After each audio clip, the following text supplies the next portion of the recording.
है, क्यों आंदोलन हमें करना पड़ रहा है, किस आधार पे हम करेंगे, तो उस आधार पे हम बात कर रहे हैं। दोस्तों, आप लोगों ने रीट भर्ती परीक्षा देखी, रीट में बहुत सारे वीडियोज आए। एक बहन बाहर रोती रही, एक कंटेनर पलटा गया, उसके परिवार के किसी और की कुछ भी पता नहीं किया गया कि परिवार की स्थिति क्या है।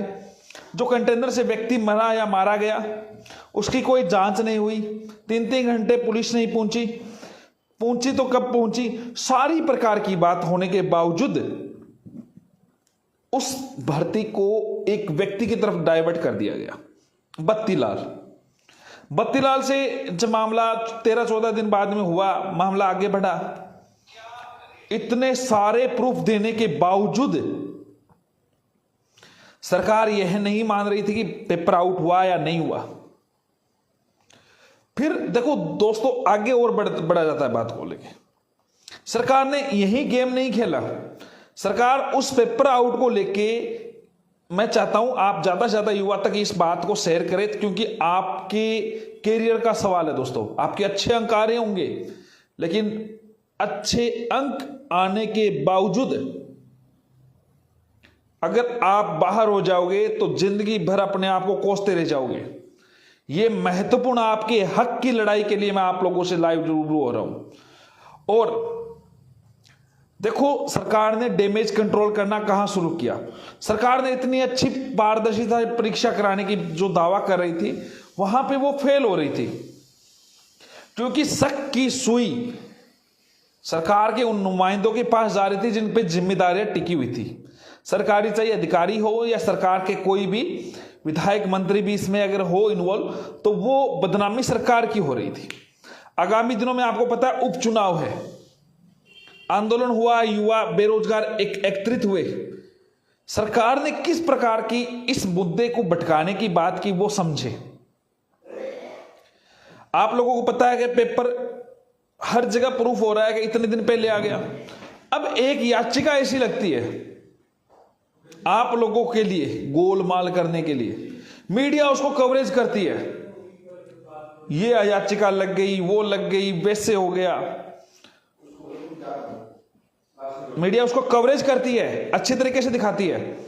और मीडिया में देखो, डीबी में याचिका जनहित के नाम से लगी, कोर्ट में ये कहा कि ये सिंगल में चला जाए डीबी की बजाय, और वहां से उन्होंने याचिका के लिए सुनवाई से इनकार कर दिया, लेकिन मीडिया दिखा रही याचिका ही खारिज। यानी आप लोगों का, हम जैसे युवा साथियों का मनोबल तोड़ने के लिए। फिर एक बात और सुनो, सीबीआई जांच को लेके एक ऐसा सेफ्टी वॉल तैयार कर लिया सरकार ने, एक ऐसे पप्पू नहीं है वो, बेरोजगारों का अडवाणी है। आपको पता है उस अडवाणी ना तो रहा वो बीएड का, ना जा सकता है वो बीएसटीसी में, बीएड वाले उसको घुसने नहीं देते हैं, और बीएसटीसी वालों में वो जा नहीं सकता। क्या पता, आपको पता है आडवाणी जी की हालत क्या हो गई है। अब उस आडवाणी को बिठा दिया, फिर कहा सीबीआई जांच के लिए मैं भूख हड़ताल करूंगा, ये करूंगा, मुद्दा डाइवर्ट कर दिया आप लोगों के लिए। आप जिस मुद्दे पे जा रहे थे, पेपर आउट का, इनका नाम ही गायब कर दिया। अन्य इतनी सूत्री मांगे, ये फलाना डिकन, फिर इनको पता चला, लोग गालियां देने लगे, अनशन करके जो दलाली जितनी भी उन्होंने की, वो सारी चीजें धरी की धरी रह रही थी। तो उन्होंने वापस धरना को हम आगे बढ़ाएंगे, ये बढ़ाएंगे, आजकल में वो खत्म कर लेते, लेकिन कल हमने अनाउंस करवा दिया।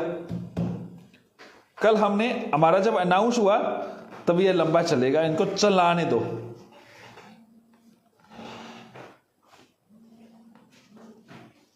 आगे सुने, उनका अलग मुद्दा है। अब जो हम मुद्दा कर रहे हैं वो देखो। अंदर आया यार कोई।